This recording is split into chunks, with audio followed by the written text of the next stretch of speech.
This is the Mandelbrot Set, one of the most beautiful and remarkable discoveries in the entire history of mathematics. Yet it was discovered as recently as 1980.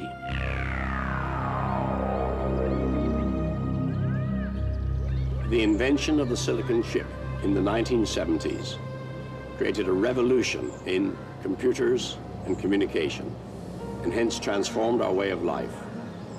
We are now seeing another revolution, which is going to change our view of the universe and give us a better understanding of its working. I'm Arthur C. Clarke. I write science fact and science fiction. You may know my movie 2001: A Space Odyssey. I've seen some remarkable developments and inventions in my lifetime, but one of the most extraordinary is the Mandelbrot Set and fractal geometry. This film will explore the fractal universe, and on our voyage of discovery, we'll be helped by Professor Ian Stewart of the Mathematics Institute, University of Warwick, and author of over 100 published scientific works.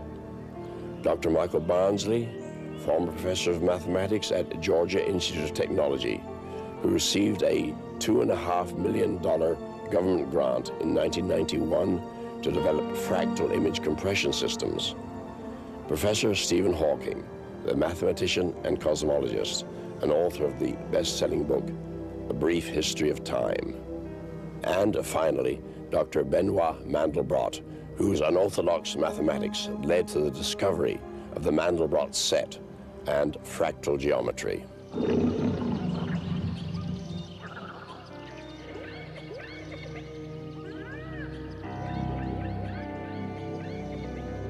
I first saw the Mandelbrot set somewhere in the mid-80s. I remember it quite clearly. We were at a mathematical conference on something totally different, and everyone went along to this exhibition because it was mathematical pictures. And there were these amazing coloured pictures on the wall, and I'd really not seen anything like this before. It's not easy to describe the Mandelbrot set visually. It looks like a man, it looks like a cat, it looks like a cactus, it looks like a cockroach. It's got little bits and pieces that remind us of almost anything that you can see out in the real world, particularly living things. So it has a character that reminds us of a lot of things, and yet it itself is unique and new. The Mandelbrot set is real, an absolute thing, no question whatsoever. Any mathematician or any computer scientist or student in a school can study it and find the same, describe the same thing. It's a common experience. And so such things that can be magnified forever and have infinite precision do exist, but they're not touchable. It's a geometrical shape, an icon, if you wish, which somehow embodies as an example a very important aspect of how the world works. Somebody recently actually called this set the Thumbprint of God. Now we'll begin our serious exploration of the Mandelbrot set, a voyage which, in fact, could last forever and ever, much longer than the lifetime of the universe. I have here the full set, about 6 inches across. Now, if I blow this up, I'll increase the magnification now 13 times, and you see more and more detail is appearing. And the interesting thing is you see mini Mandelbrots, replicas, almost identical, yet perhaps subtly different, of the original set. And I can go on doing this. Here's a magnification of more than 3,000 times. So the original picture, about 6 inches across, is now half a mile across. And no matter how much we magnified it, a million times, a billion times, until the original set was bigger than the entire universe, we would still see new patterns, new images emerging, because the frontier of the M set is infinitely complex. And when I say infinitely, I really mean that. Most people, when they say infinitely, they mean only or rather big, but this is really infinity.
What is so remarkable, in fact, astounding, about the Mandelbrot set is that although it's infinitely complex, it's based on incredibly simple principles, unlike almost everything in modern mathematics. In fact, anybody who can add and multiply can understand the principles on which it's based.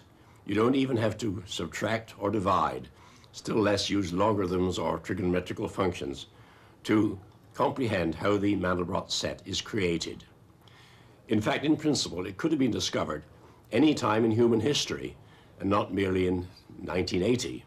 But the problem is this: although it's only based on adding and multiplying, you have to carry out those operations millions, billions of times to create a complete set. And that's why it was not discovered until the era of modern computers. It was on the 1st of March, 1980, at IBM's Thomas J. Watson Research Center in upstate New York that Benoit Mandelbrot first glimpsed the M-set. The seeds of this discovery were, in fact, sown decades before the M-set was first seen. In Paris, in 1917, a mathematician called Gaston Julia published papers connected with so-called complex numbers. The results of his endeavors eventually became known as Julia sets, although Julia himself never saw a Julia set. He could only guess at them, and it wouldn't be until the advent of modern computers that Julia sets could be seen for the first time. For me, the first step, almost a difficult mathematical problem, was to program it and see how it looked like. We started programming Julia sets of all kinds. It was extraordinarily great fun. And in particular, at one point, we became interested in Julia set of the simplest possible transformation. Z goes to z squared plus c. So z times z plus c. I made many pictures of it. First of all, the first one was very rough. But the very rough picture, that was not the answer. Each rough picture asked a question, so I made another picture, another picture, another picture. And then observations came up. For example, initially we had this Julia set as a big black blob, people call it a bug. And then when the bug became more precisely drawn, there was all kinds of junk around it. Now, the junk might have been anything. For example, part of the junk was just a very poor computer system we had. In fact, it was a miserable system. So what we did was to act like a naturalist, like somebody 18th century botanist or zoologist. You take a microscope and look closer to see what happens. So we looked at some of these little pieces of junk by magnifying the Mandelbrot set, and they vanished because they were just junk. And others did not vanish. So as we did it, something quite extraordinary came up, which is that if you magnify a small piece of the Mandelbrot set, that piece looks like Julia set itself. So the whole Julia set has a kind of, say, miniature version of itself in the Mandelbrot set. And after a few weeks, we had this very strong, overwhelming impression that this was a kind of big bear we have encountered.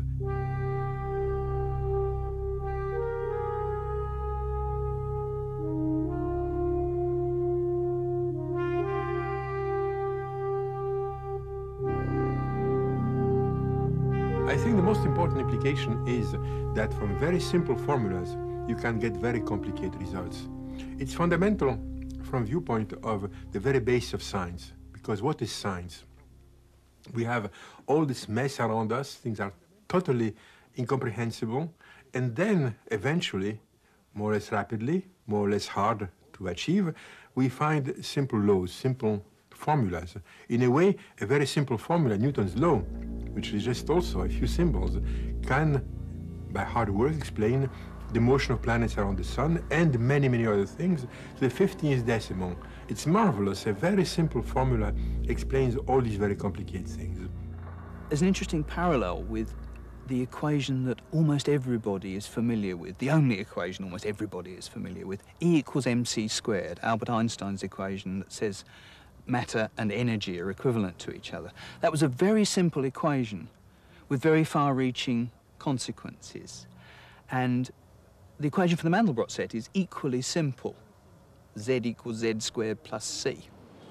The letters in the Mandelbrot equation stand for numbers, unlike those in Einstein's equation where they stand for physical quantities, mass, velocity, energy. The Mandelbrot numbers are coordinates, positions on the plane, defining the location of a spot. Another difference from Einstein's equation, and a very important one, is this double arrow. It's a kind of a two-way traffic sign. The numbers flow in both directions, constantly feeding back on themselves. This process of going round and round a loop is called iteration. It's rather like a dog chasing its own tail. The output of one operation becomes the input of the other, and so on and on and on. When the Mandelbrot equation is given a number representing a point, and that number is iterated through the equation, one of two things happen. Either the number gets bigger and bigger and shoots off to infinity, or it shrinks to zero. Depending on which happens, the computer then knows where to draw a boundary line. So what we get from this basic iteration is a kind of map, dividing this world into two distinct territories. Outside of it are all the numbers that have the freedom of infinity. Inside it, numbers that are prisoners, trapped and doomed to ultimate extinction.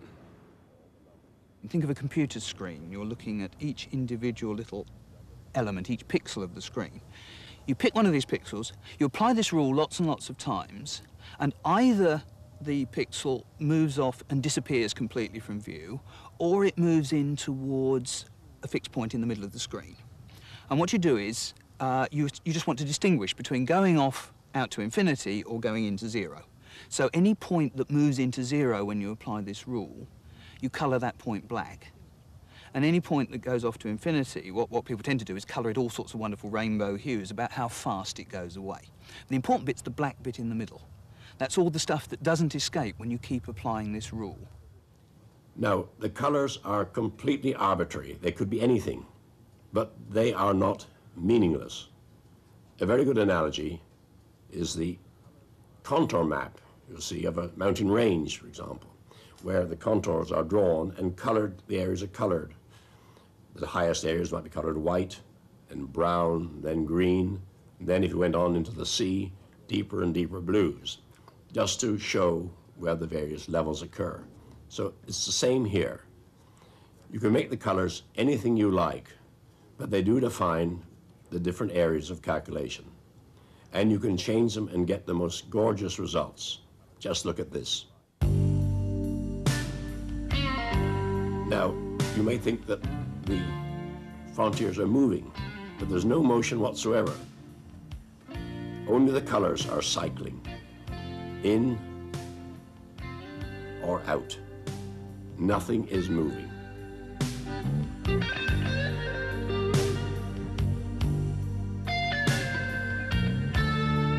When you get very, very fine to very, very small details, the variations can become of overwhelming complexity.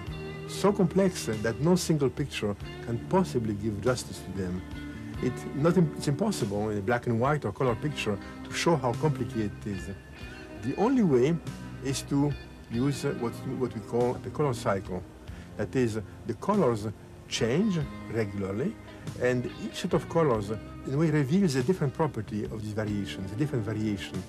So by having this color cycling, one reveals in a very, very strong fashion the extraordinary complexity of the set. If the whole set were represented at this scale, the end of the set will go so far as to go somewhere near the star Sirius. Very, very far, enormously big, for this very tiny speck.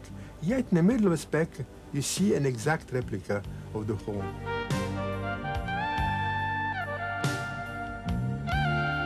One of the most striking facets of the Mandelbrot set is the internal consistency of the object.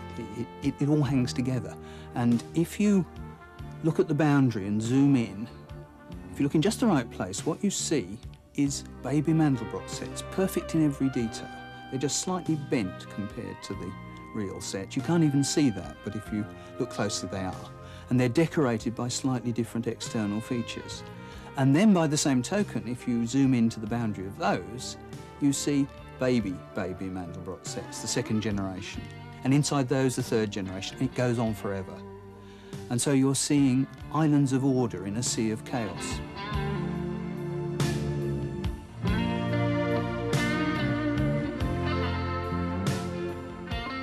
I'm sure it's occurred to you that the Mandelbrot set looks like some kind of strange insect. It certainly has an organic feeling about it. It's got warts all over it, and it's also quite hairy. If we go out along one of those hairs, we find something rather interesting. Now look what's happening. At the tip of each hair, it splits into two others, and so on. Each is splitting, going on indefinitely. This splitting up, this bifurcation, going off into apparently random directions quite abruptly, is typical of a class of mathematical entities called fractals. The Mandelbrot set is the most famous fractal.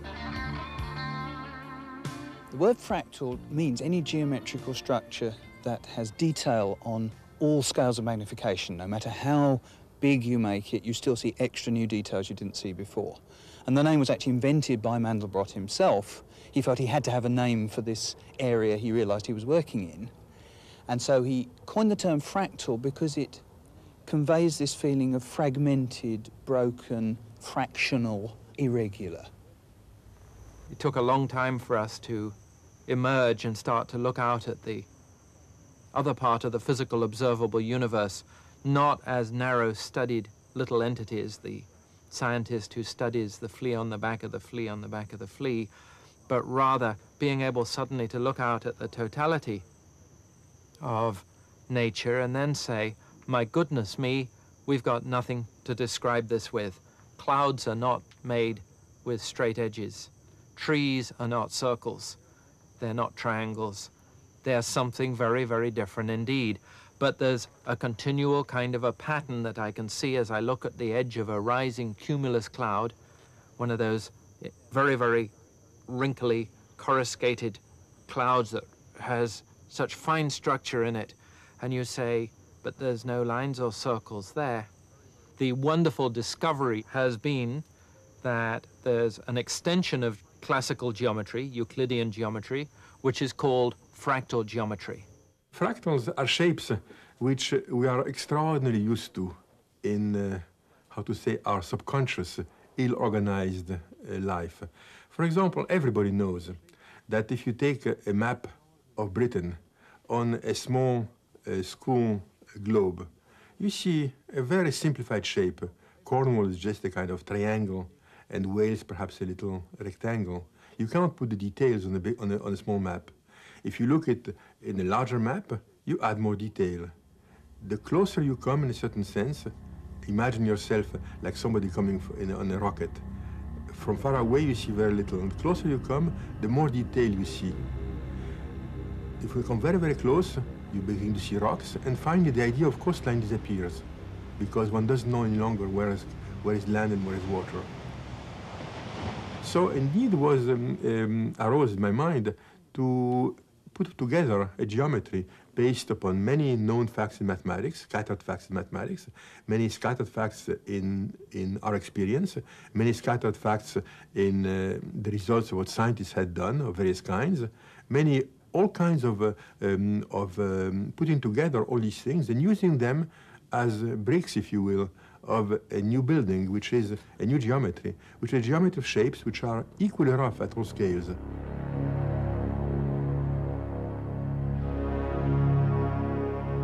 One of the revolutions in thought that's resulted from this discovery is the realization that nature deals not in smooth, continuous objects, as we always imagined, but more often in fractals. And I'd like to show you how she does this. Now I'm going to generate a fractal before your very eyes. What you see here is what's called the seed, and it's an appropriate word in this case. Those two lines represent the first generation of the formation of a geometrical figure. And the computer has been told to continue growing these lines, but changing the direction every so often and at different distances. Now that's a very simple set of instructions, but look what happens after they've been carried out for, say, 10 generations.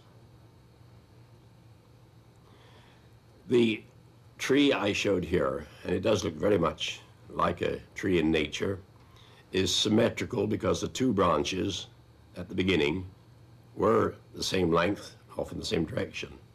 But if we change the length of one branch and change the direction, look what happens. In a way, this is a more realistic tree than the first one, because in nature you seldom have perfect symmetry. Much more elaborate structures can be created by very similar rules.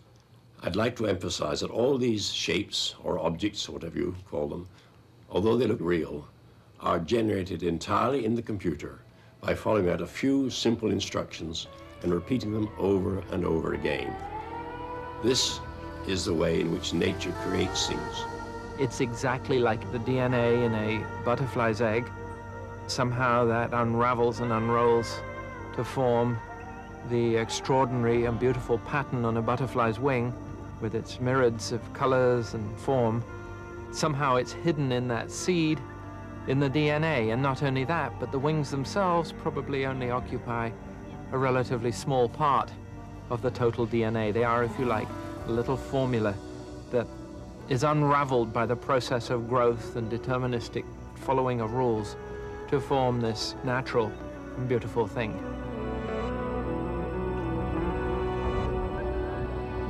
Living creatures seem to be complicated structures produced from simple rules, simple laws of physics and chemistry.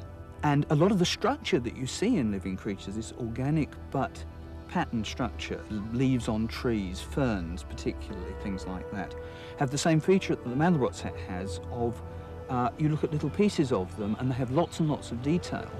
And in fact, the little pieces look very similar sometimes to the whole thing.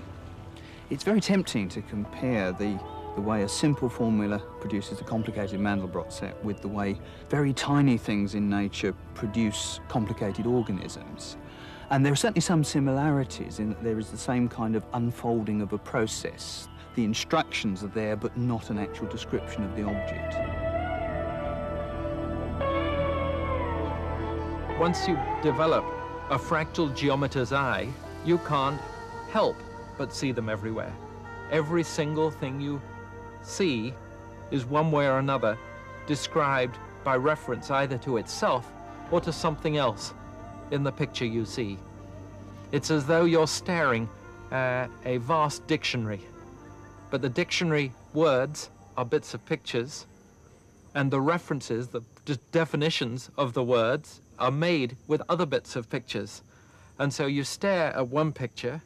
I look out in the garden and at the trees, and I see this set of relationships between the picture and other bits of the picture. Those relationships are no more nor less than the assertion, from my point of view, that what I'm seeing is fractals everywhere.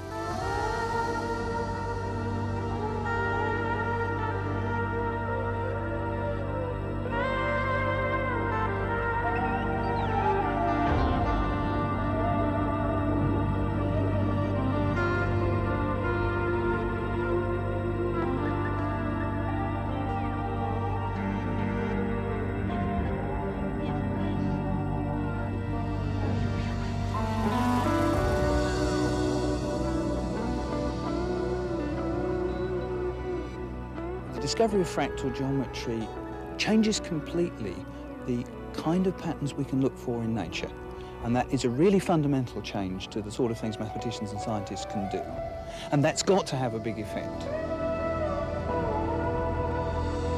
Fractal geometry is already being applied throughout the physical sciences as a way of describing data in a new way. And the dream is that a fractal geometer can describe a cloud as simply as an architect can describe a house. He can use his intricate, repeatable formulas, simple formulas, to describe these unimaginably complex and beautiful shapes, and then communicate them from me to another scientist, to you. Here's not my straight line, build it straight, but here's my ragged formula, but it's very simple. Go build it wild like this.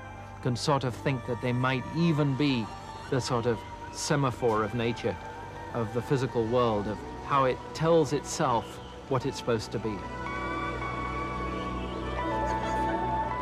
Let's go back to the Mandelbrot set and look at some more of the strange flora and fauna of the Mandelbrot Zoo.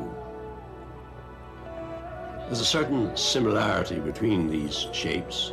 You can recognize they're cousins of each other, and yet they're all different despite their similarity. There's an infinite variety here, just indeed as there is in the world of nature. We see shapes that remind us of elephants' trunks, tentacles of octopi, seahorses, compound insect eyes. There's some connection between the Mandelbrot set and the way nature operates.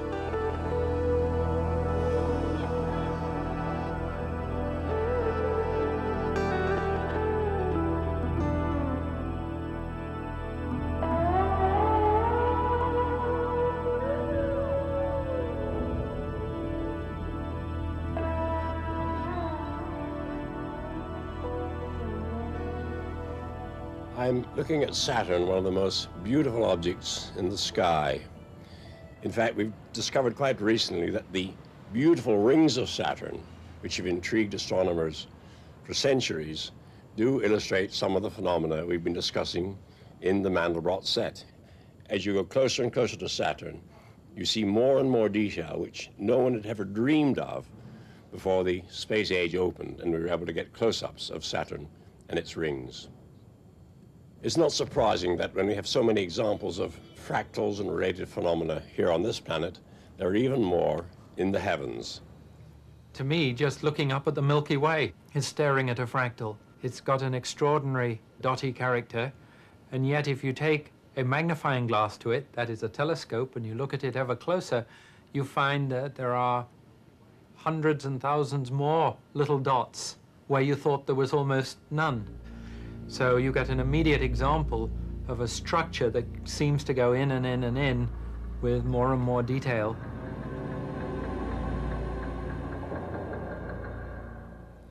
I had the great privilege of having a discussion with the famous cosmologist Stephen Hawking when I passed through London recently.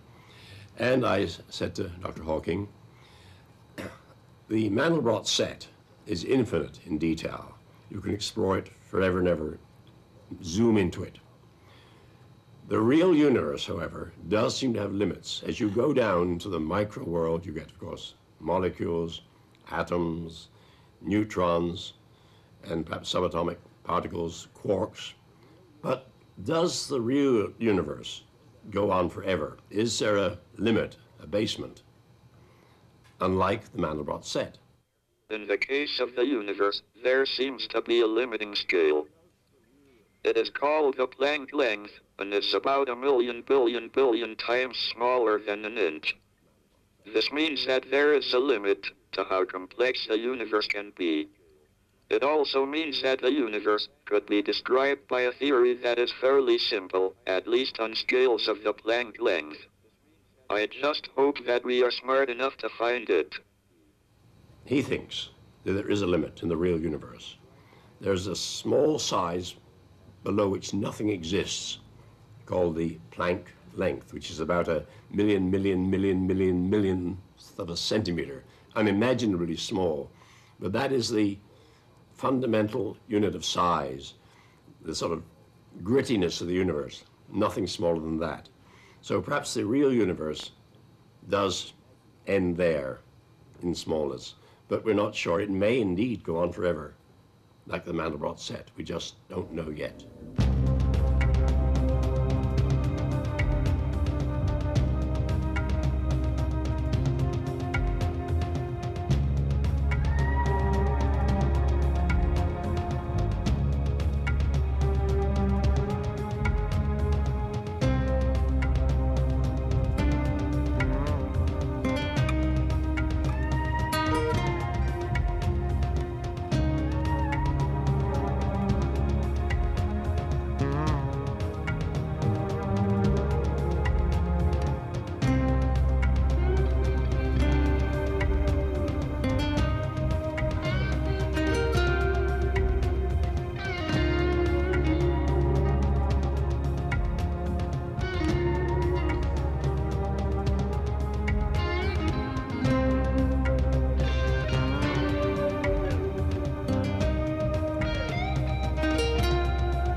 often asked, well, these pictures are all very pretty, but what's their practical value?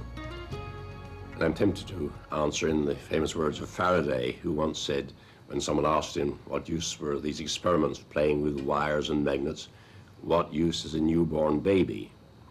Faraday is also supposed to have told the Prime Minister, one day, Mr. Prime Minister, you'll be able to tax it. And in fact, fractal geometry, the sort of things we've been demonstrating, has enormous commercial value. I think the discovery of the Mandelbrot set and of fractals in general is very important.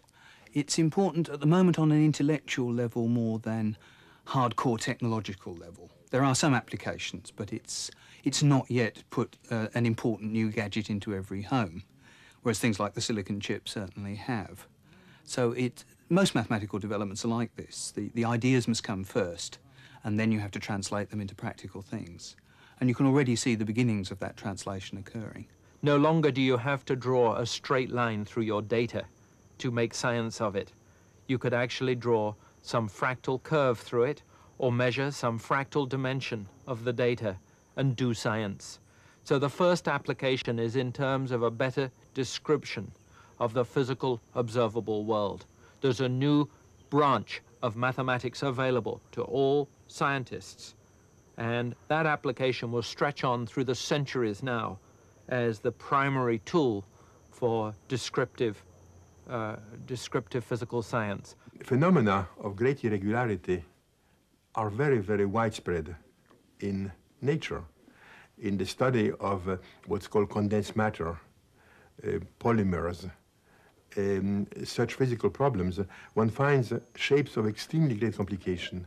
These shapes could not be examined as geometric shapes before because there was no language to describe them. One couldn't describe the shape. One could only say things indirectly about them, saying, if you make such and such measurement on them, you'll get such a result. But that is, in a certain sense, a shadow of the object. It's the effect the object had on a certain measurement procedure. But the object in itself could not be described without geometry. That's a very mundane example, but which is a tip of the iceberg of an enormous number of structures which are indeed only describable in terms of fractal geometry. So the primary application will be as a tool for science in its own right. Science and then engineering, and on through into the building of the next generation of devices and equipment that will follow from that in terms of the sort of application that we think of. You know, will there be a new type of, not computer, because before you understood about desktop computers, they weren't here, and one didn't imagine them. But there will be new devices, new extraordinary devices, based on the principles of fractal geometry that will emerge over the next centuries.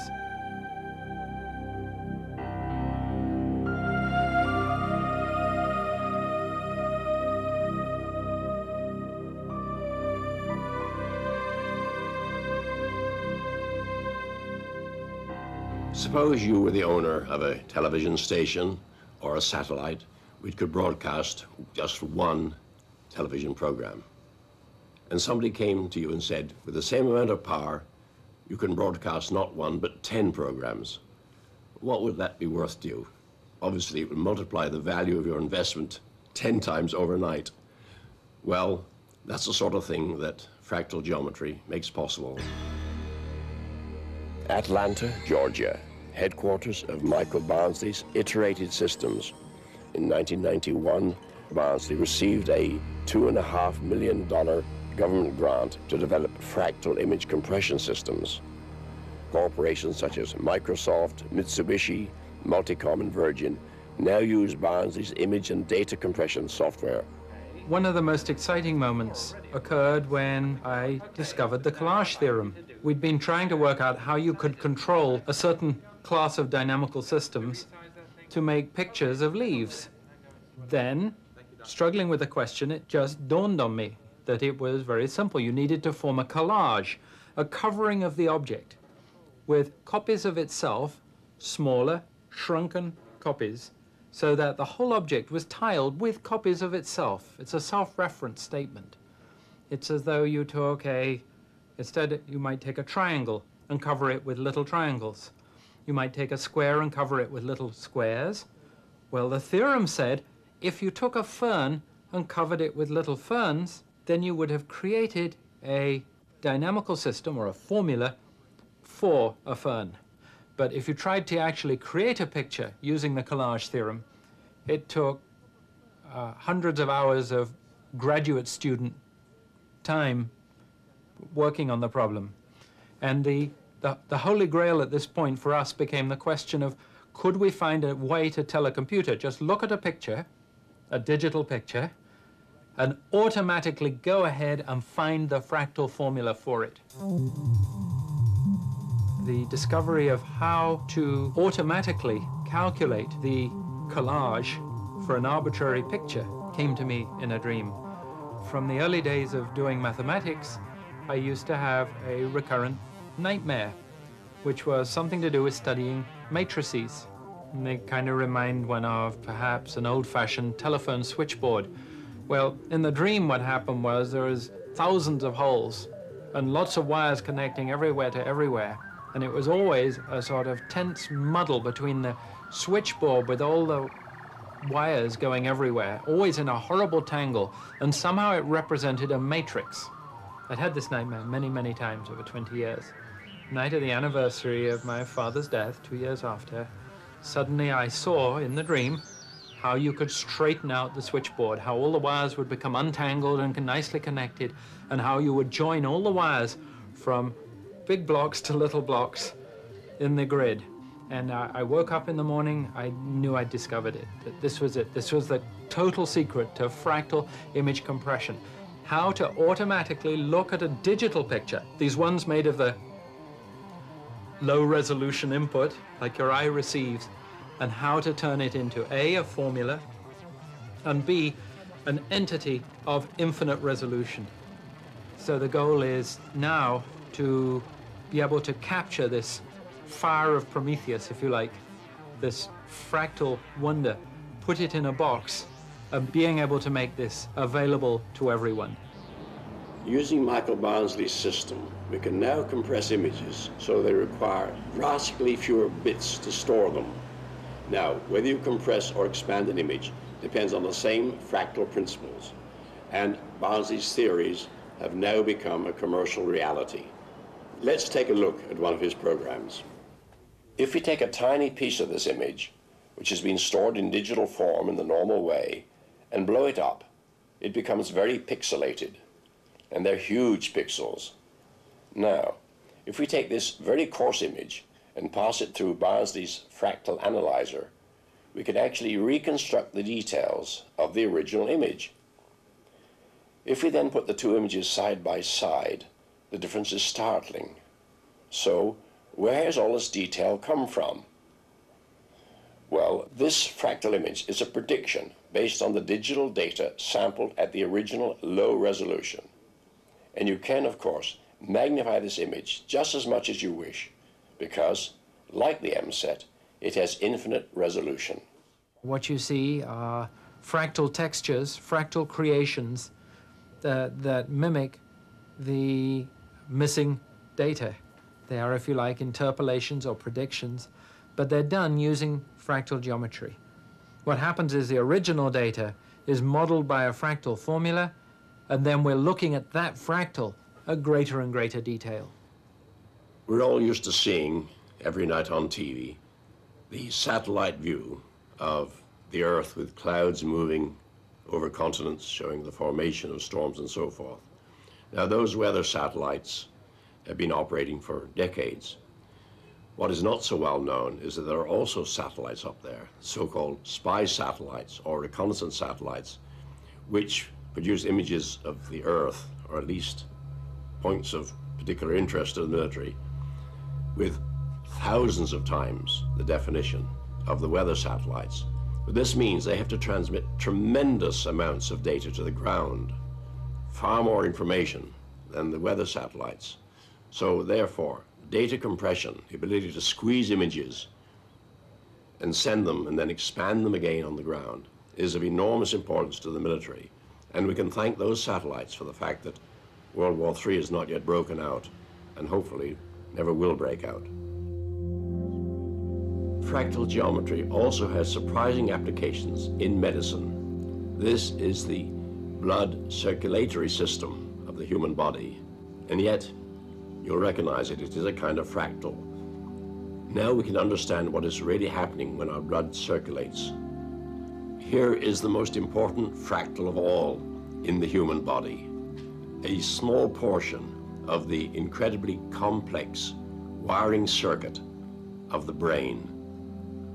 We may never understand how our brains work, but if we do, I suspect they'll depend on some application of fractal geometry. Why I think there may be some connection between the Mandelbrot set and the wiring of the brain is because when I close my eyes and press my fingers against my eyelids, I see these patterns. I'm sure you're all familiar with them. You also see them when anybody gives you a bang on the head. Well, sometimes these patterns echo some of the shapes of the Mandelbrot set. Also, I am told, I have never tried the experiment myself, that when certain illegal chemicals are ingested, you experience visual hallucinations strikingly similar to some of the patterns of the Mandelbrot set. Why do these strange patterns have such an appeal? Well, obviously they trigger some kind of resonance in the mind. And incidentally, there's an odd coincidence here. The name Mandelbrot and the word mandala for a religious symbol. I'm sure it's a pure coincidence, but indeed the Mandelbrot set does seem to contain an enormous number of mandalas or symbols. The paisley pattern is one, and I'm sure there are many others. And in ecclesiastical design, such as stained glass windows, particularly in Islamic art, you find many echoes of the Mandelbrot set centuries before it was discovered.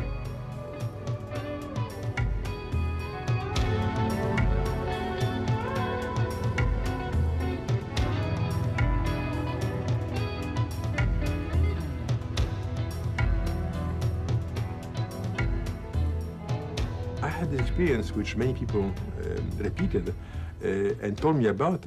I had experience immediately that when I first saw them, I was the first person to see them. It was absolutely no way anybody could have seen before. Yet, after a few days or sometimes a few hours, a few minutes, it became almost familiar. I was finding features in it which I've seen somewhere. So where have I seen them? Well, first of all, certainly, as I said, in natural phenomena, but also perhaps in art. So one wonders, why is it so? We know the brain has some cells which handle its shapes, boundaries, and other cells which handle the colors. Does the brain have also cells which handle fractal complication? Well, we don't know. It's a purely hypothetical question. It's a tempting question, but we don't know anything about it. Here's another strange resonance. This series of paintings was made in 1928 by a patient of Carl Gustav Jung, the co-founder of modern psychology. Jung would have been surprised and delighted to know that the computer revolution, whose beginning he just lived to see, would give new impetus to his theory of the collective unconscious. The idea that there's a well of consciousness compounded of primordial universal images that we all share, the substructure or background of awareness. The mind clearly finds resonances in the M set, but there are other wider implications too. This mathematics offers new insights into the way the universe works, how much in life is determined, and how much is due to chance.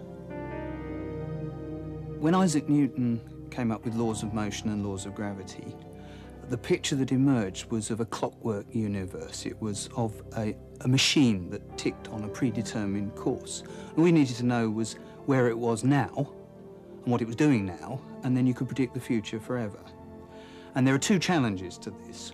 One is quantum mechanics, which says, in fact, there is irreducible chance built into the very fabric of the universe. And you can't actually say exactly what it's doing now. You can't say exactly what it's doing ever. But the other is things that come out of the Mandelbrot set and related parts of mathematics, which is that even in a Newtonian world, in practice, you may not be able to predict the future. It can be deterministic in principle, but not in practice.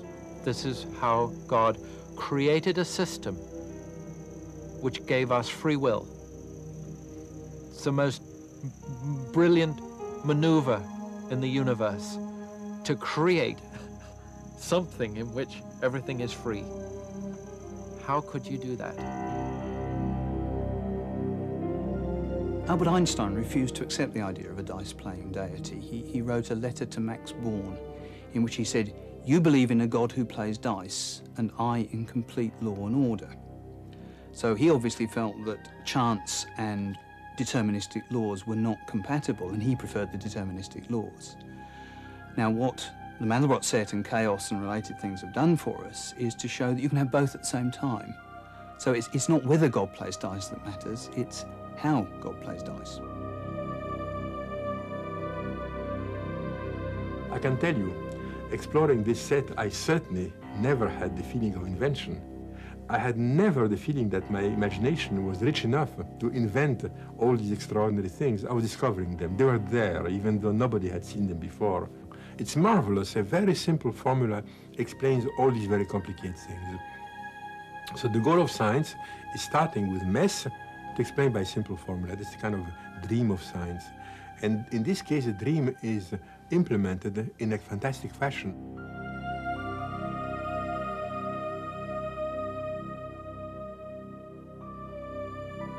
Often when I'm looking at my computer screen and watching the beautiful images unfolding, I'm reminded of Keats's famous lines, "Charmed magic casements opening on the foam of perilous seas in fairy lands forlorn."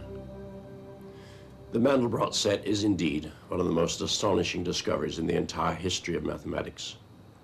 Who could have dreamed that such an incredibly simple equation could have generated images of literally infinite complexity?